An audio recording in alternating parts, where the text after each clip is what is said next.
রব্বুল আলামিন বলেন ফাইন্না মাআল উসরি ইউসরা, ইন্না মাআল উসরি ইউসরা। ভয় পেও না, চিন্তা করো না, কষ্টের সাথেই আমি রেখে দিয়েছি স্বস্তি।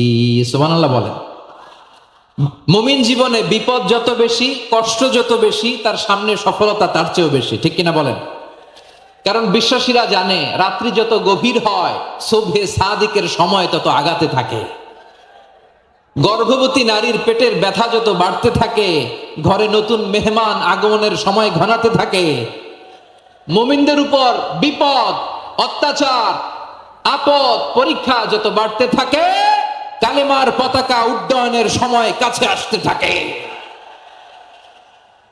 বিশ্বাসীদের এগুলো হিসাব মেলানো অনেক আগে, এগুলো অনেক আগে হিসাব মেলানো।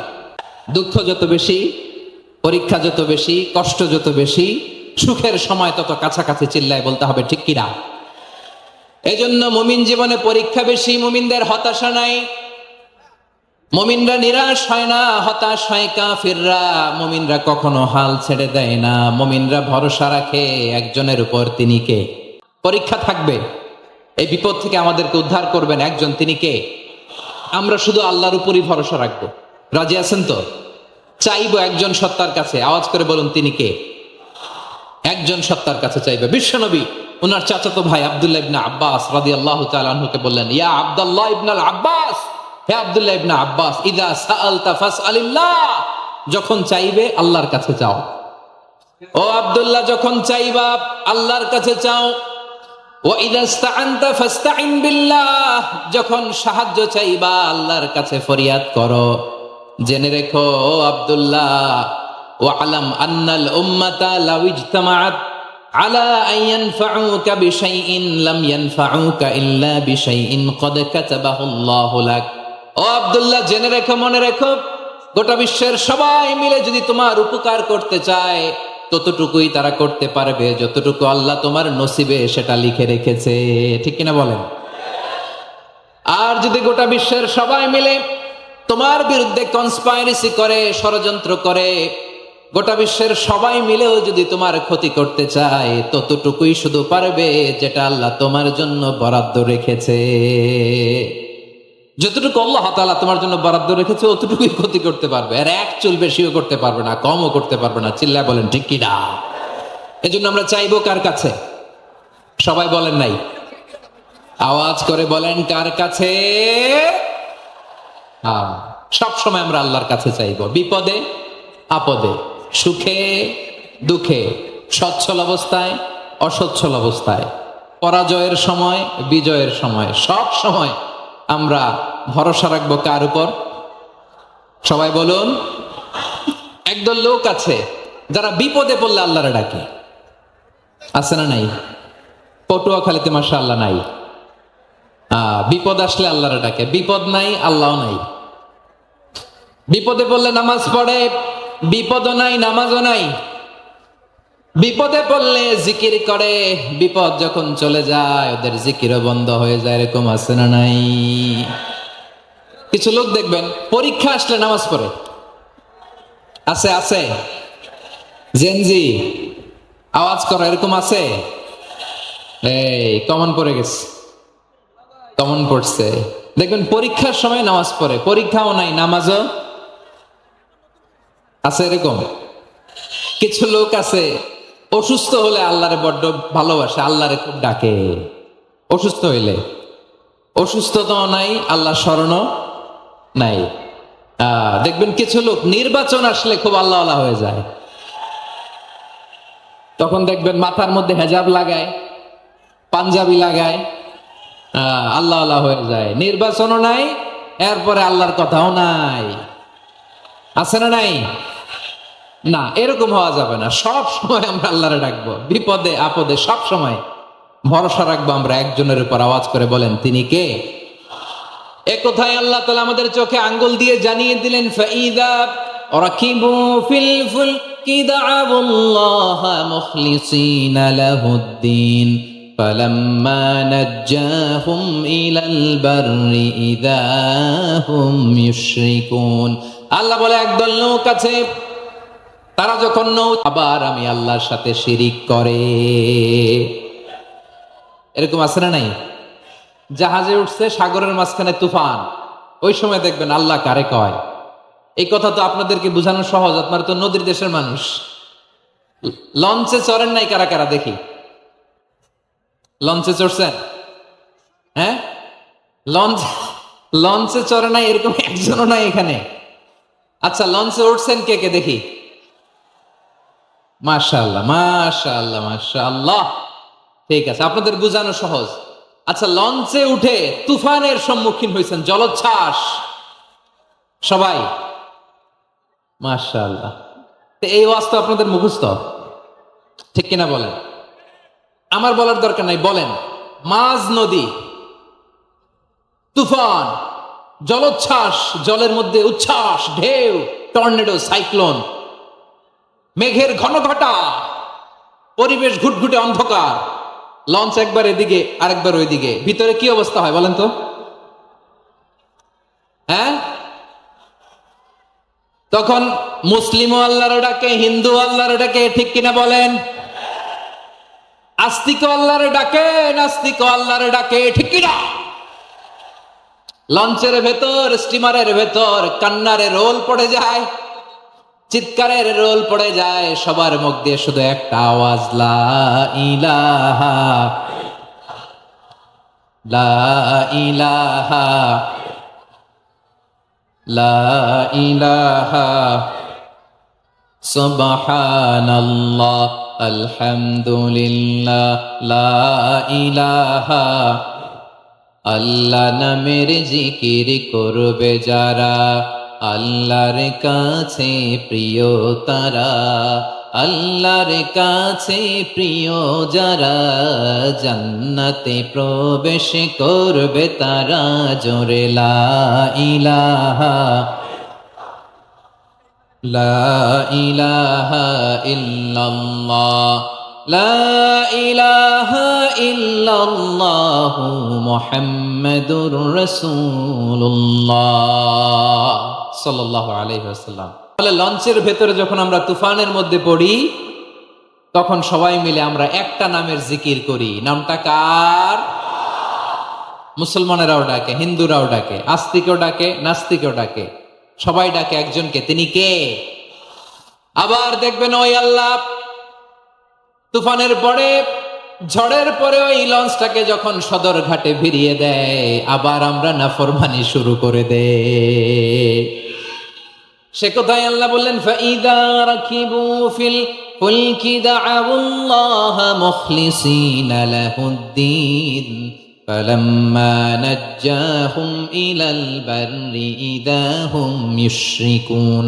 সাগরে যখন তুফানে পড়ে আমি আল্লাহর ডাকে, আবার আমি আল্লাহ যখন বাঁচিয়ে দেই, আবার আমি আল্লাহর সাথে শিরিক শুরু করে। আমরা কি এরকম হতে চাই নাকি? এরকম করবেন? হ্যাঁ, না। আমরা তুফানে পড়লেও আল্লাহরে ডাকি, আবার বাঁচায় দেওয়ার পরেও ডাকি কারে? আল্লাহকেই ডাকি। বিমানের মধ্যে মাঝে মাঝে দেখবেন যে এয়ার টার্বুলেন্স হয়, জানেন? এয়ার টার্বুলেন্স জানেন তো? মাঝে মাঝে বিমানটা বাউন্সিং করে, বাম্পি, ভেরি বাম্পি ওয়েদার। শোনেন নাই? 40,000 ফিট উপরে যখন থাকে, তখন পাইলট মাঝে মাঝে বলে, dear passengers, ladies and gentleman, right now we are flying 40,000 feet above the ground and we are passing very air turbulence, very heavy air turbulence right now. Please fasten your seat belt. দেখবেন মাঝে মাঝে বলে যে, ভদ্র মহিলা, ভদ্র মহোদয়গণ, আমরা 40,000 ফিট উপর দিয়ে যাচ্ছি আর এয়ার টার্বুলেন্স ফেস করছি, মেহেরবানি করে আল্লাহর রাস্তে সিট বেল্ট বাঁধুন। তখন বিমানটা এরকম বাউন্সিং করে, শেকিং করে। আপনারা মুখোমুখি হয়েছেন? ইদানিং এই এয়ার টার্বুলেন্স বেড়ে গিয়েছে। গত বছর আমার ইন্টারন্যাশনাল অনেকগুলো ফ্লাইট ছিল, তো আমি দেখলাম যে আগের ফ্লাইটগুলোর তুলনায় এখন এয়ার টার্বুলেন্স খুব বেশি। আমি একটু রিসার্চ করে দেখলাম, ক্লাইমেট চেঞ্জের কারণে, জলবায়ু পরিবর্তনের কারণে আকাশের বাতাসের মুভমেন্টে পরিবর্তন হয়েছে, ফলে এখন বিমান শেকিং করে বেশি, বাউন্সিং, বাম্পি ওয়েদার। তো বলেন তো, 40,000 ফিট উপরে যখন আপনি, কয় হাজার ফিট? সবাই বলুন, কয় হাজার ফিট? 40,000 ফিট উপরে যখন আপনি, তখন যখন বিমানটা এরকম বাউন্সিং করে, সবাই যখন ভমিটিং করে বিমান নষ্ট করে দেয়, বমি করে, তখন বাঁচানোর কে আছে আল্লাহ ছাড়া? কেউ আছে? ওই মুহূর্তেও সবাই মিলে একজনের ডাকে আওয়াজ করে বলেন, তিনি কে? মাঝে মাঝে কিছু সোশ্যাল মিডিয়ায় কিছু ভিডিও পাওয়া যায় যে হেভি যখন এয়ার টার্বুলেন্স হয়, 10 সেকেন্ড 15 সেকেন্ডের কিছু ভিডিও পাওয়া যায়, বিমানটা এরকম বাউন্সিং করছে, বাম্পি ওয়েদার, কাঁপছে, মানুষগুলো বমি করছে, অক্সিজেন মাস্কগুলো সব ঝুলে পড়েছে, বিমানটা শুধু কাঁপছে। তখন দেখবেন বিমানের ভেতরেও এরকম লঞ্চের মতো চিৎকার আছে না নাই? বিমানের ভেতরেও তখন চিৎকার। গত বছর হিথ্রো এয়ারপোর্ট থেকে সিঙ্গাপুর এয়ারলাইন্সের একটা ফ্লাইট, হিথ্রো টু চাঙ্গি, একটা ফ্লাইটে এমন বেশি এয়ার টার্বুলেন্সের শিকার হয়েছিল ওই এয়ারক্রাফটটা, 33 জন যাত্রী সেখানে আহত হয়েছে, একজন যাত্রী নিহত হয়েছে। কেবিন ক্রুজ, এয়ার হোস্টেস যারা আছে, একজনের নাক ফেটে, চোখ ফেটে, কপাল ফেটে, ব্লিডিং হয়ে শয়লা। প্রিয় ভাইয়েরা, ওই 40,000 ফিট উপরে বিমানটা যখন কাঁপবে, তখন আমাদেরকে আল্লাহ ছাড়া আর কেউ বাঁচানোর আছে? এত আস্তে বললে হবে? ওই কঠিন মুহূর্তে আমার বাবা আমারে বাঁচাতে পারে, আমার বন্ধু আমারে বাঁচাতে পারে। এই গ্রাউন্ডে, জমিনের বুকে আমার প্রোটোকল, আমার ক্ষমতা, আমার দাম্ভিকতা কোনো কিছু আমারে বাঁচাতে পারে? একজন ছাড়া। চিল্লায় বলতে হবে, তিনি কে? সে আল্লাহ বললেন, গোলাম, আমি বিপদের সময় ঠিকই তোমাদের বাঁচিয়ে দেই। ওই বিমানের ভেতরে 40,000 ফিট উপরে যখন তোমরা এয়ার টার্বুলেন্সের শিকার হও, তখন নাস্তিকও আল্লাহরে ডাকে, হিন্দু আল্লাহরে ডাকে। জোরে বলেন ঠিক কিনা? আবার বিমানটা যখন শান্ত হয়ে যায়, একটু পরেই বিমানের স্ক্রিনের মধ্যে হিন্দি সিনেমা খোঁজে। বিমানের স্ক্রিনে কিন্তু বিশাল ওখানে আফলাম ফিল্মের একেবারে বোঝাই করা। বিমানটা শান্ত হলে আবার হিন্দি সিনেমা দেখা শুরু করে। একটু আগে ডাকছিল কারে? দেখবেন বাংলাদেশে আমাদের ক্রিকেটাররা যখন অন্য কোনো দেশের সাথে খেলে, অনেক সময় এমন হয়, বল বাকি একটা, রান দরকার 6টা। বল বাকি কয়টা? পটুয়াখালী বুঝে নাই বোধহয়। বল বাকি কয়টা, রান দরকার। আপনি দেখবেন ক্যামেরাম্যান তখন গ্যালারিতে খালি দেখায় দর্শকদের যে কি অস্থিরতা। হিপ হপ স্টাইলের মেয়েটা, যে মেয়েটার ওড়না এতক্ষণ ছিল গলায়, এতক্ষণ কই ছিল, ওই মেয়েটা দেখবেন ওড়নাটা টেনে মাথায় দিয়ে এরকম মুনাজাত ধরতেছে, আল্লাহ আল্লাহ, একটা ছক্কা, আল্লাহ আল্লাহ, আমার লাল সবুজের পতাকারে তুমি অপমানিত কইরো না আল্লাহ, ইন্ডিয়ার সাথে আমাদের খেলা, আল্লাহ আল্লাহ, একটা ছক্কা, একটা। পুরো পুরো খেলা জুড়ে এই মেয়ের ওড়না ছিল গলায়, কিন্তু যখন 1 বলে 6 রান দরকার, ওড়না চলে আসছে কোথায়? মাথায়। আবার মুনাজাত আছে না নেই? ঠিকই বাংলাদেশের দামাল ছেলে এমন এক শট মারলো, বল চলে গেল স্টেডিয়ামের বাইরে, ছক্কা, জিতে গেলাম আমরা। পুরো স্টেডিয়াম জুড়ে চিৎকার, হই হুল্লোড়, মৌজ মাস্তি। যেই মেয়েটা মাথার মধ্যে ওড়না দিয়ে এতক্ষণ সুবহানাল্লাহ সুবহানাল্লাহ বলে আল্লাহর কাছে দোয়া করেছে, ওই মেয়ে এখন আবার ওড়না ফেলে দিয়ে নাচা শুরু করে দিয়েছে। তাহলে আল্লাহর ভয়, আল্লাহর প্রতি আস্থা, বিশ্বাস, ভালোবাসা, এটা কি ক্ষণিকের জন্য? মানে আমার যখন লাগবে তখন আল্লাহর ইউজ করবো নাকি? হ্যাঁ, বিপদে আপদে, সুখের সময় দুঃখের সময়, সচ্ছল অসচ্ছল অবস্থায় বিশ্বাসীরা ভরসা রাখে একজনের উপর। চিৎকার করে বলে, পটুয়াখালী, তিনি কে? সে আল্লাহ বললেন, গোলাম, মনে করো না জাহাজ থেকে সদরঘাটে ভিড়িয়ে দিলাম, তুমি নিরাপদ হয়ে গেছো। মনে করো না 40,000 ফিট থেকে সেফ ল্যান্ডিং এর পরে এয়ারপোর্টে নেমে গেলেই তুমি নিরাপদ হয়ে গেছো। ও মিয়া, বিপদ কি শুধু সাগরে আর আকাশে? ঘরের বিপদও, ঘরের ভেতরও বিপদ আসতে পারে কি পারে না? এজন্য সূরা মুলকে আল্লাহ বললেন, আমিনতুম মান ফিস সামাই আন ইয়াখসিফা বিকুমুল আরদা ফাইযা হিয়া তামুর। তোমরা কি ভাবছো তোমরা নিরাপদ? সাগরের মধ্যে তুফান, আল্লাহ আল্লাহ ডাকলাম, সদরঘাটে যেয়ে পড়ছি, বাইসে গেছেন তো আপনি। আর পাবে আপনারে আল্লাহ? আল্লাহরা তো সাগরের মাঝখানে তো আল্লাহ আপনারা পাইছিল, আর তো পাবে না। আর পাবে আপনারে? আর আল্লাহ ধরতে পারবে আপনারে? ঘরের ভেতরও বিপদ দিয়ে আটকাতে পারে কে? 5 স্টার 7 স্টার হোটেলের ভেতরেও আমাকে বিপদের মধ্যে ফেলে দিতে পারেন কে? আল্লাহ বললেন, তোমরা কি ভেবেছো তোমরা নিরাপদ? আমি চাইলে ল্যান্ডস্লাইডস, ভূমি ধস দিয়ে 1 লক্ষ এক মুহূর্তে নিয়ে যেতে পারি। এক সুনামি দিয়ে থাপ্পড় মেরে 3 লক্ষ সাগরের ভেতরে ঢুকাই দিতে পারি। 1 সেকেন্ডও লাগে না আমার। أم أمنتم من في السماء أن يرسل عليكم حاصبا فستعلمون كيف نذير। আল্লাহ চাইলে আকাশ থেকে পাথর বৃষ্টি নাজিল করতে পারেন কি পারেন না? এই মুহূর্তে এখানে ভূমিকম্প দিতে পারেন কি পারেন না? আচ্ছা, ভূমিকম্প যখন হয় আমাদের কারো হুঁশ থাকে? আপনি মনে করছেন আমরা সাধারণ মানুষ, আমরা দৌড় দেই, আর প্রেসিডেন্ট প্রধানমন্ত্রী ওনারা বুঝি খাটে শুয়ে থাকে? কথা বুঝে নাই বোধহয়। ভূমিকম্প, আর্থকোয়েক যদি হয়, বাঁচার জন্য আমরা কি করি?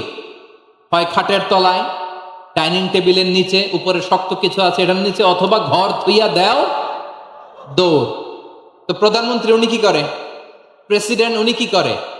হ্যাঁ, উনি খাটের মধ্যে যে শুয়ে থাকে নাকি?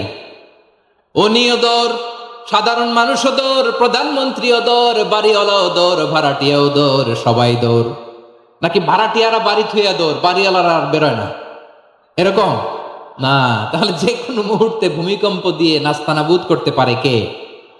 আমার প্রিয় ভাইয়েরা, আমরা নিরাপদ নই, আমরা তার দয়ায় বেঁচে আছি। কার দয়ায়? এজন্য আল্লাহ বললেন, গোলাম, যে কোনো মুহূর্তে বিপদ দিয়ে তোমাদেরকে নাস্তানাবুদ করতে পারি। বিশ্বাসী বলে যদি নিজেকে দাবি করো, সব সময় ডাকতে হবে একজন সত্তাকে। বলেন তিনি কে? এই কথা ক্লিয়ার? এই সবগুলো উদাহরণ শেষে সবার কাছে ক্লিয়ার হয়েছে না যে বিপদ থেকে, আপদ থেকে, পরীক্ষা থেকে, ক্যালামিটি থেকে আমাদেরকে কেউ বাঁচাতে পারে না একজন সত্তা ছাড়া। আবারও বলেন তো তিনি কে?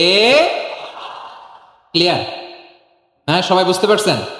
আচ্ছা, এবার আমরা দেখি বিষ্ণু ঈসা ইসলামের জীবনে বিপদ আপদ ছিল কিনা।